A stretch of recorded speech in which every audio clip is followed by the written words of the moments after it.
창세기 49장 1절부터 15절 말씀입니다. 함께 읽겠습니다. 야곱이 그 아들들을 불러 이르되 너희는 모이라. 너희가 후일에 당한 일을 내가 너희에게 이르리라. 너희는 모여 들으라. 야곱의 아들들아, 너희 아버지 이스라엘에게 들을지어다. 르우벤아, 너는 내 장자요 내 능력이요 내 기력의 시작이라. 위풍이 월등하고 권능이 탁월하다마는 물에 끓음 같았은즉 너는 탁월하지 못하리니 내가 아버지의 침상에 올라 더럽혔음이로다. 그가 내 침상에 올랐었도다.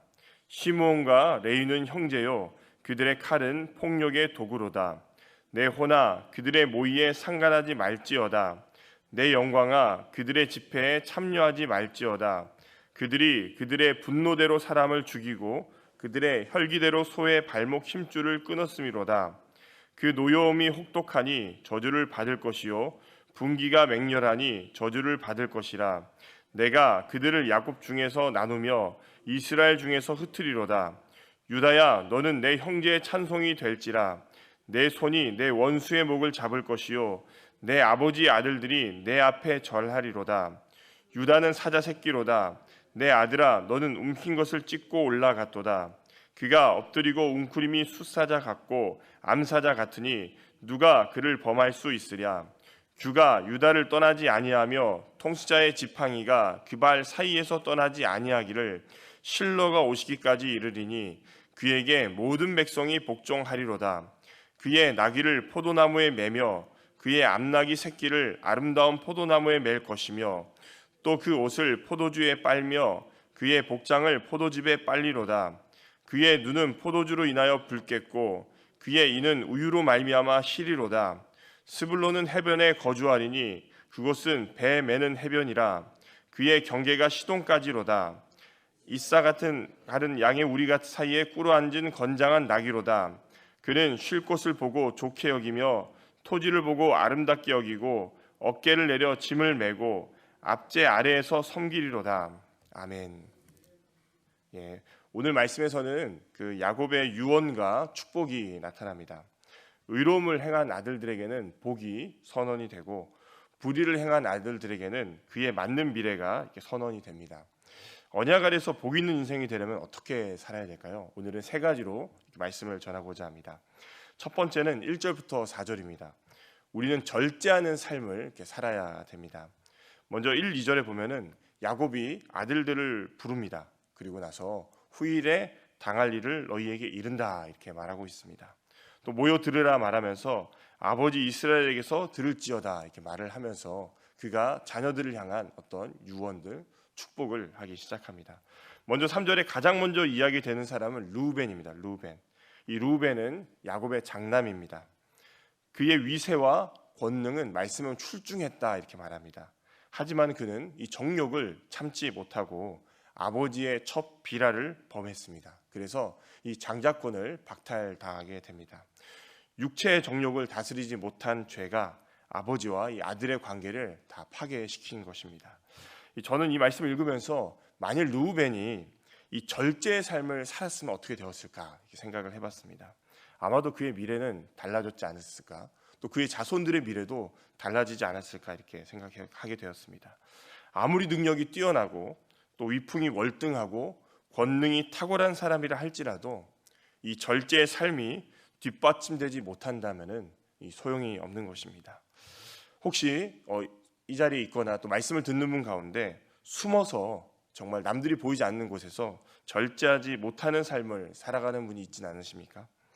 처음에 그 절제하지 못하는 삶을 살아갈 땐 두렵다가 비밀이 계속 감추어지면서 나중에는 그것이 일상이 되어서 아무렇지도 않게 자신을 포장하면서 살아가는 분이 있지는 않으십니까? 하나님이 모든 사실을 알고 계십니다. 모든 것을 기억하십니다.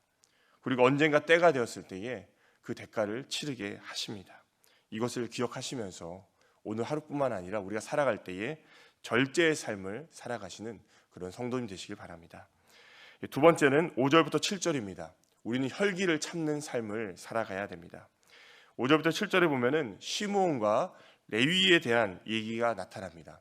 5절에 야곱은 시므온과 레위에 대해서 그들의 칼은 폭력의 도구라 이렇게 말하고 있습니다. 왜 폭력의 도구일까요? 그들은 혈기를 참지 못하고 여동생 디나를 범한 그 세겜 사람들을 무자비하게 죽였기 때문입니다. 또 그들은 그들의 혈기대로 이 소의 발목 힘줄을 다 끊어버렸습니다. 여기서 소의 발목 힘줄을 끊는다는 말은 당시 소는 농사를 지을 때에 아주 중요한 동물이었습니다.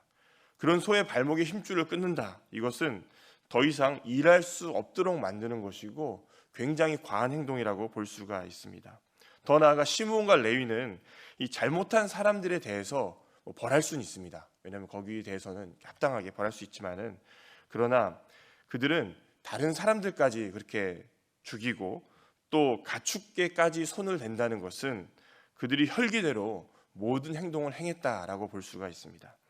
이들의 과도한 보복 행동은 결국 가족 전체에게 큰 위기를 가져올 뻔합니다. 물론 하나님께서 이 야곱의 가족들을 다 보호하시죠. 그래서 야곱은 그들에게 저주를 받을 것이다, 저주를 받을 것이다 말씀해 보면은 이 두 번이나 말하면서 그들에게 흩어짐을 이렇게 예언하는 장면이 나타납니다. 사랑하는 성도님들, 혈기는 어떤 의도 이루지 못합니다. 우리가 화가 날 때도 있습니다. 그러나 그때에 그것을 참고 잘 다스려야 되고요. 또 상대방의 입장을 잘 생각을 해야 됩니다. 그런데 우리가 혈기를 다스리는 것, 이게 쉽습니까? 쉽지 않습니다. 때로는 이걸 참다가 어떤 경우는 병이 나기도 이렇게 합니다. 그래서 우리에게 필요한 건 무엇이냐? 우리의 능력으로 참는 것이 아니고요, 하나님의 능력으로 참는 것입니다. 그래서 혈기가 올라올 때마다 우리가 사실 예수님을 바라봐야 됩니다. 그리고 예수님의 이름에는 정말 놀라운 능력이 있습니다.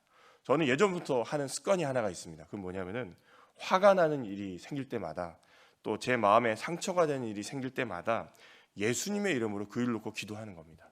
한번 해보시기 바랍니다. 어떤 화가 나는 일이 있으면요, 예수님의 이름으로 예수님의 이름에 능력이 있는데 이 일이 저에게 좀 상처가 되지 않도록 도와주십시오.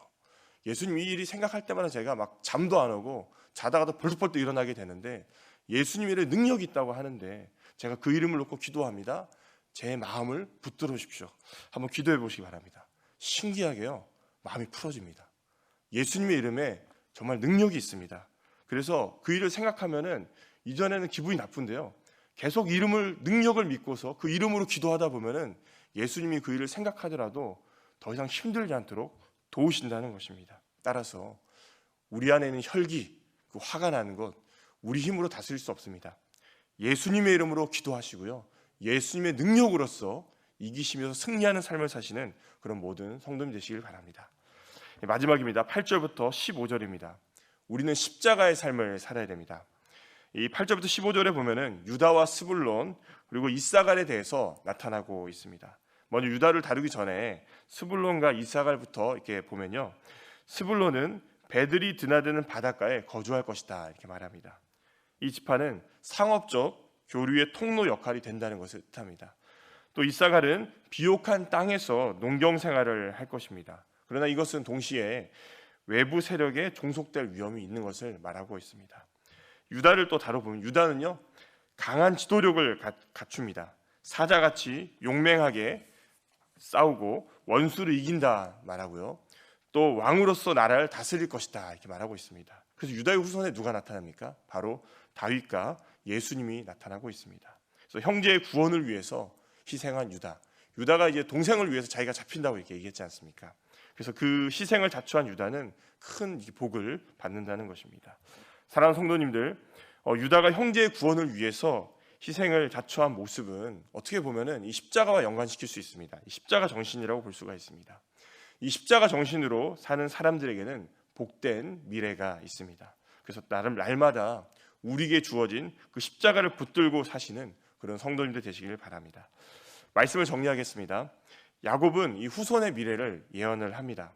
이 언약의 복은, 제가 이 예언을 보면서 이 언약의 복은 삶과 무관하게 주어지지 않는다는 것입니다.